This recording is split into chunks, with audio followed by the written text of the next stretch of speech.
नमस्कार, ट्रूसैक खबर में आपका स्वागत है। घटना पाकिस्तान की है। एक व्यक्ति एयरपोर्ट से बाहर निकला, तभी एक स्मार्ट से युवक ने निकट आकर पूछा कि क्या टैक्सी की आवश्यकता है। उसने हामी भर दी तो वो युवक उसे साथ लेकर आगे बढ़ा। लगभग 400 मीटर की दूरी तय करने के बाद वे एक खटारा सी गाड़ी के निकट पहुंचे। युवक ने कार का दरवाज़ा खोला। वो व्यक्ति अंदर प्रवेश कर गया, किंतु कार के अंदर से बकरियों की गंध आ रही थी। वो फौरन बाहर निकला और युवक को 100 रुपये का नोट पकड़ाते हुए कहा कि तुम जाओ, मैं किसी दूसरी टैक्सी से चला जाऊंगा। युवक इस बात पर अड़ गया कि भला क्यों नहीं जाएंगे। उस व्यक्ति ने बताया कि वाहन से बकरियों की गंध निकल रही है। युवक तैश में आकर बोला कि यहाँ गंध लग रही है, कब्र में तो इससे अधिक गंध होगी। व्यक्ति ने मुस्कुराते हुए जवाब दिया कि कब्र में उसे गंध नहीं लगेगी, क्योंकि वहाँ सांसें नहीं चल रही होंगी।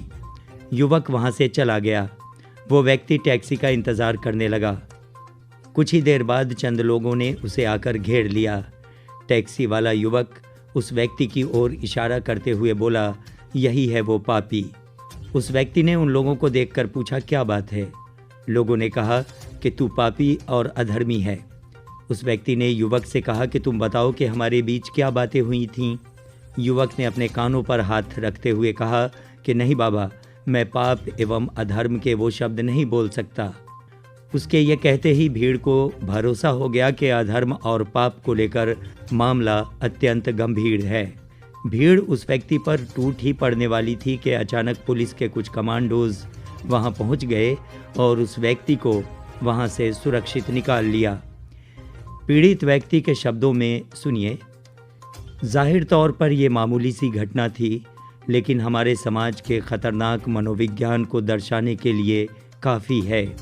इस मानसिकता को बदलने में एक पूरी पीढ़ी लग जाएगी, लेकिन उस पीढ़ी के तैयार होने तक न जाने कितने बेगुनाहों की कुर्बानी देनी पड़ेगी। व्यूअर्स, अब मुड़ते हैं भारत की ओर। मामला दिल्ली के एक प्रतिष्ठित स्कूल का है।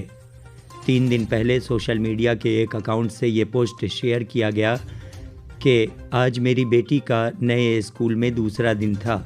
मेरी बेटी ने घर आते ही मुझसे रोते हुए पूछा, मम्मा, हम मुस्लिम लोग बहुत गंदे होते हैं। मैं हैरान थी उसके मुंह से ये बातें सुनकर। मैंने उससे पूरी बात सुनी तो मुझे मालूम हुआ कि आज मेरी बेटी को उसकी ही हम उम्र लड़की ने, जो कि उसके पास ही बैठी थी, उससे ये सवाल किया और उसके मुंह पर थूक दिया। हालांकि बच्ची ने अपनी टीचर से बोला तो टीचर ने उस मासूम बच्ची को समझाया। नफ़रत का जहर मासूम बचपन को अपनी गिरफ्त में ले चुका है। स्कूल बहुत नामी गिरामी है। उस स्कूल का नाम नहीं बताना चाहती हूँ, क्योंकि इसमें स्कूल प्रशासन का कोई दोष मुझे नज़र नहीं आ रहा। जाहिर सी बात है कि इतने बड़े स्कूल में आने वाले बच्चे भी संभ्रांत एवं पढ़े लिखे परिवार से आते होंगे। अब सवाल बनता है कि आखिर उस बच्ची को अभी से नफरती क्यों बनाया जा रहा है? बच्चे तो देश का भविष्य होते हैं। क्या हम अंदाज़ा भी लगा पा रहे हैं कि हमारे देश का भविष्य क्या होगा? आज जिस नफ़रत का सामना मेरी मासूम बेटी को करना पड़ा है, मैं नहीं चाहती कि उस नफ़रत का सामना किसी और मासूम बचपन को करना पड़े। इस सब का दोष किसे दूं? पोस्ट में उस बच्ची की तस्वीर भी शेयर की गई थी। एक और घटना पर नज़र डालें तो 4 दिन पहले ही सोनीपत के सांदल कलां में मस्जिद के अंदर नमाज पढ़ रहे लोगों पर कुछ लोगों द्वारा हमला करके नमाजियों को नमाज की हालत में पीटा गया। हथियारों से लैस लगभग 2 दर्जन युवकों ने घटना को अंजाम दिया। घटना 9 अप्रैल की रात्रि नमाज इशा के समय अंजाम देने की बात सामने आई है। इस हमले में न सिर्फ नमाज पढ़ रहे लोगों को पीटा गया, अपितु मस्जिद में तोड़फोड़ भी की गई। हमलावरों ने नमाजियों को नमाज अदा करने से रोका और भद्दी गालियां दीं। मामले को लेकर मस्जिद के इमाम ने 19 लोगों के विरुद्ध मामला दर्ज कराया। पुलिस ने उस संबंध में कुल 10 लोगों को गिरफ्तार करके कोर्ट में पेश किया है। 3 युवक हरबीर, पुनीत और सुमित को पुलिस ने 1 दिन के रिमांड पर लिया। 7 अन्य आरोपियों को न्यायिक हिरासत में भेज दिया गया। पीड़ित परिवारों की सुरक्षा के लिए सांदल कलां में पुलिस को तैनात किया गया है। अब आते हैं एक अन्य मामले पर। पिछले दिनों यूपी मुरादाबाद के लाजपत नगर स्थित एक गोदाम में गोदाम मालिक ने तरावीह की नमाज की व्यवस्था की। तरावीह एक ऐसी नमाज है जो मात्र रमज़ान मास में ही पढ़ी जाती है और इसे लगभग सभी मुसलमान पढ़ते ही हैं। अब चूँकि सभी पढ़ेंगे तो निश्चित रूप से जगह का अभाव होगा ही, इसीलिए कभी किसी के घर के हॉल अथवा गोदाम आदि में इसे पढ़ने की व्यवस्था की जाती है। ऐसा आज नहीं हो रहा, बल्कि वर्षों से ये होता आ रहा है। मुरादाबाद के लाजपत नगर स्थित गोदाम में हो रही नमाज ने वहाँ के राष्ट्रीय बजरंग दल से संबंधित कार्यकर्ताओं को आहत कर दिया। उन्होंने इस संबंध में पुलिस के समक्ष आपत्ति दर्ज कराई। रोहन सक्सेना, जो कि स्वयं को राष्ट्रीय बजरंग दल का प्रदेश अध्यक्ष बताता है, की शिकायत पर मुरादाबाद पुलिस हरकत में आई और 10 नमाजियों को सीआरपीसी की धारा 107 के अंतर्गत कारण बताओ नोटिस जारी कर दिया। मुरादाबाद प्रशासन ने शिकायतकर्ता की बातों को ही अक्षरतः सत्य माना और कार्रवाई कर दी। ये शोध का विषय है कि किसी गोदाम में नमाज अदा करने से किस तरह शांति भंग हो सकती है। बाद में मुरादाबाद एसएसपी द्वारा की गई जांच में रोहन सक्सेना के आरोप झूठे पाए गए। नमाज से स्थानीय लोगों को कोई शिकायत नहीं थी। दूसरे इलाके से आकर रोहन सक्सेना ने ये शिकायत की थी। अब एक दूसरी तस्वीर देखिए। दिल्ली मेट्रो की इस तस्वीर में लोग जय श्री राम के नारे लगा रहे हैं।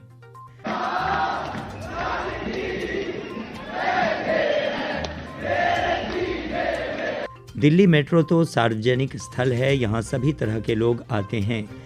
इन नारों को लेकर पुलिस हरकत में आई या अन्य संप्रदाय के किसी व्यक्ति द्वारा थाने में कोई रिपोर्ट दर्ज कराई गई, ऐसी कोई सूचना मुझे नहीं है। हाँ, अगर आप सांप्रदायिक विचारधारा के हैं तो इस पर गर्व भी कर सकते हैं, लेकिन मस्जिद या गोदाम में पढ़ी गई नमाज से तो लोग आहत हो जाते हैं, किंतु यहाँ सब जायज़ कैसे हो सकता है? क्या ये दोहरा रवैया नहीं? अब ये खबर आगरा से है कि किस तरह साजिश रचकर देश में माहौल बिगाड़ने की कोशिश की गई, लेकिन पुलिस की तत्परता से षड्यंत्रकारी पकड़े गए और दंगा भड़काने में साजिशकर्ता सफल नहीं हो सके, वरना व्यवस्था तो ऐसी की गई थी कि दंगा होना मानो तय ही था। आरोप है कि संजय जाट ने दंगा कराने के उद्देश्य से अपने साथियों सौरभ शर्मा, जितेंद्र कुशवाहा, ब्रजेश सिसोदिया के साथ मिलकर गौ हत्या को अंजाम दिया। इसको लेकर माहौल गर्म होना शुरू हुआ, लेकिन आगरा पुलिस हरकत में आ गई। एक ओर शांति व्यवस्था बनाए रखने की जद्दोजहद की गई, तो दूसरी ओर पुलिस ने घटना की सूक्ष्मता से जांच की तो पाया कि संजय जाट ने ही साजिश रचकर तनाव फैलाने के प्रयास किए। फिर संजय जाट की गिरफ्तारी अमल में आई।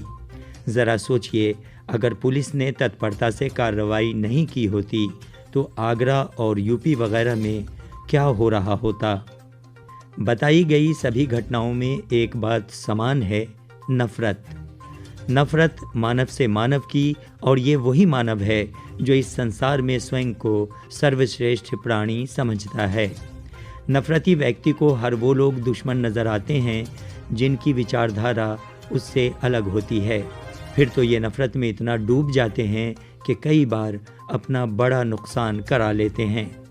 गत दिनों बिहार में हुए दंगों पर नज़र डालें और पुलिस के बयान की माने तो दंगा पूर्व प्रायोजित था। इसमें बड़ी संख्या में युवकों एवं किशोरों को इस्तेमाल किया गया था। मस्तिष्क में जहर लिए ये युवक उतर गए मैदान में। एक ख़ास वर्ग से नफ़रत इतनी कि उनके धार्मिक स्थल, विद्यालय एवं लाइब्रेरी को भी नहीं बख्शा। बिहार शरीफ के मामले में बिहार पुलिस द्वारा प्रेस बयान जारी कर कुछ इस तरह कहा गया है कि बिहार शरीफ में हाल की सांप्रदायिक घटना में सोशल मीडिया के माध्यम से षड्यंत्र का पर्दाफाश करते हुए कांड दर्ज। आर्थिक अपराध इकाई राज्य में साइबर अपराधों पर प्रभावी रोकथाम लगाने हेतु बिहार पुलिस की नोडल एजेंसी एवं विशिष्ट इकाई है। नालंदा जिला अंतर्गत बिहार शरीफ में रामनवमी पर्व के दौरान एवं इसके पश्चात सांप्रदायिक हिंसा की घटना घटी, जिसमें जानमाल की क्षति हुई। इन घटनाओं में साइबर स्पेस में उन्मादपूर्वक धार्मिक भावनाओं को भड़काने वाले संदेशों, अन्य सांप्रदायिक रूप से आपत्तिजनक संदेशों एवं पोस्टों की दंगा एवं सांप्रदायिक हिंसा भड़काने में अहम भूमिका थी। विभिन्न सोशल मीडिया प्लेटफॉर्म के माध्यम से बिहार शरीफ में उत्पन्न हुई गंभीर विधि व्यवस्था एवं सांप्रदायिक उन्माद की जांच हेतु आर्थिक अपराध इकाई में एक विशेष जांच दल का गठन किया गया। इस दल के द्वारा बिहार शरीफ जाकर स्थलीय जांच की गई और विभिन्न स्रोतों से सोशल मीडिया प्लेटफॉर्म एवं साइबर स्पेस में प्रसारित किए जा रहे संवादों एवं संदेशों का गहन विश्लेषण किया गया, जिन्होंने सांप्रदायिक हिंसा एवं विधि व्यवस्था की गंभीर समस्या को उत्प्रेरित किया था। प्रारंभिक स्थलीय जांच एवं संकलित डिजिटल साक्ष्य के आधार पर 15 नामजद अभियुक्तों एवं अन्य संदिग्धों के विरुद्ध आर्थिक अपराध थाना कांड दर्ज कर इसका अनुसंधान प्रारंभ किया गया है। अभी तक के अनुसंधान के क्रम में पता चला है कि कुछ वेस्टेड इंटरेस्ट ग्रुप संगठनों के द्वारा एक सोचे समझे एवं सुनियोजित षड्यंत्र के तहत रामनवमी जुलूस की आड़ में धार्मिक उन्माद एवं सांप्रदायिक हिंसा फैलाने का कार्य किया गया। सोशल मीडिया प्लेटफॉर्म के माध्यम से सांप्रदायिक उन्माद, धार्मिक कटुता तथा एक संप्रदाय विशेष के प्रति भ्रामक संदेशों एवं खबरों को प्रसारित करने की इनकी अहम भूमिका थी। छापेमारी के क्रम में 5 नामजद अभियुक्तों मनीष कुमार, तुषार कुमार तांती, धर्मेंद्र मेहता, युगेश्वर प्रसाद, भूपेंद्र सिंह राणा, निरंजन पांडे को गिरफ्तार करने में सफलता मिली। अभियुक्तों के पास से 5 मोबाइल फ़ोन भी जब्त किए गए हैं, जिनका इस्तेमाल कंटेंट अपलोड करने के लिए किया गया था। अन्य अभियुक्तों की गिरफ्तारी हेतु छापेमारी की जा रही है। कांड के अनुसंधान एवं अग्रतर कार्रवाई हेतु वरीय पदाधिकारी के निर्देशन में एक विशेष जांच दल का गठन किया गया है। अनुसंधान के क्रम में सभी सुसंगत डिजिटल साक्ष्यों को संकलित करते हुए प्राथमिकता के आधार पर कांड का गुणवत्तापूर्ण अनुसंधान सुनिश्चित कराया जाएगा। देखा जाए तो सांप्रदायिक उन्माद से जन्म लेने वाली घटनाओं के बाद लाशें होती हैं, जले हुए घर और दुकानें होती हैं, साथ ही गिरफ्तारियां एवं जेल भी होती हैं। क्या ये सब सिर्फ एक ही संप्रदाय के साथ होता है? नहीं, भले ही संख्या भिन्न हो, लेकिन प्रभावित तो दोनों ही पक्ष होते हैं। कमोबेश नुकसान तो दोनों ही तरफ का होता है।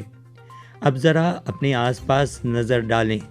क्या अन्य संप्रदाय का आपका पड़ोसी हर समय आपके विरुद्ध षड्यंत्र कर रहा होता है? आपको ख़त्म कर देने के प्रयास कर रहा होता है? आपकी दुकानों से सामान नहीं खरीद रहा? और सबसे बड़ी बात ये कि क्या आपके दुख सुख में आपके साथ खड़ा नहीं हो रहा? आप पाएंगे कि ऐसा बिल्कुल नहीं है। हर संप्रदाय के लोग एक दूसरे से मिलकर रहते आए हैं और आज भी रह रहे हैं। फिर क्षणिक उन्माद और राजनीति के प्रभाव में अचानक वही व्यक्ति आपको सबसे बड़ा शत्रु कैसे नजर आने लगता है? इस पर स्वयं ही विचार करना होगा। राजनीति में शब्द बदले हैं, विचार बदले हैं और हिंसा को स्थान मिला है। राजनीति ने हमें और आपको ये सिखा दिया है कि विरोध के स्वर पर चिंतन की कौन कहे, उसे सुनना ही नहीं। हम कुरूप राजनीति के साथ चलते हुए वहाँ तक आ पहुँचे हैं जहाँ अपने ही धर्म की बातों को जानने और समझने की ज़रूरत ही महसूस नहीं करते। हम में से कितने लोग इस बात को जीवन में चरितार्थ कर रहे हैं कि अष्टादश पुराणेषु व्यासस्य वचनद्वयम् परोपकारः पुण्याय पापाय परपीडनम्। इसका अर्थ यही है ना कि परोपकार करना पुण्य होता है और दूसरों को कष्ट देना ही पाप है।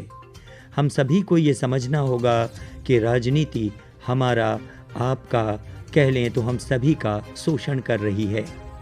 बर्बाद हम होते हैं, गिरफ्तारी हमारी होती है, जेल हम जाते हैं और नुकसान हमारी संपत्ति का ही नहीं होता अपितु देश की संपत्ति का होता है। ऐसा करते हुए क्या हम देश को मजबूत दिशा में ले जा रहे होते हैं या इसे बर्बाद कर रहे हैं? हमें सोचना होगा। मैं आशा करता हूं कि समाज को बांटने और देश को बर्बाद करने वाली घटनाओं से आप और आपके बच्चे दूर ही रहे होंगे।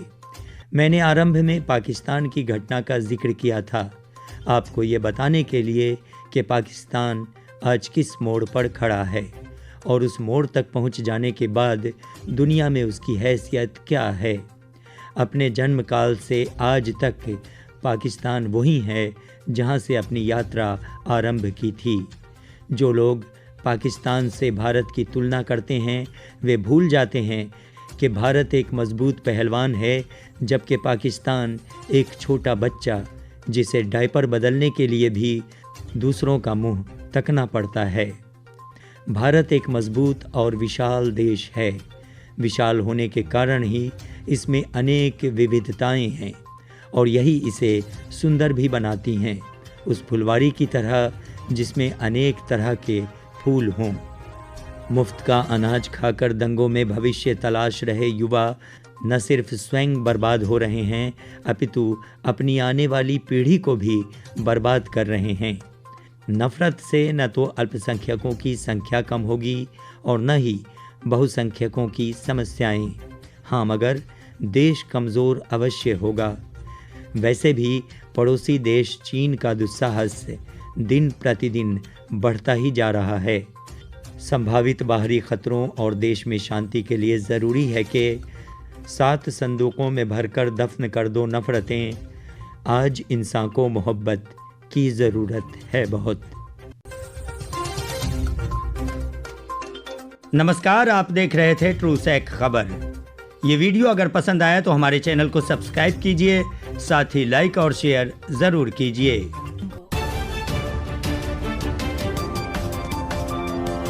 ट्रूसैक खबर, ताकि सच पे रहे आपकी नज़र।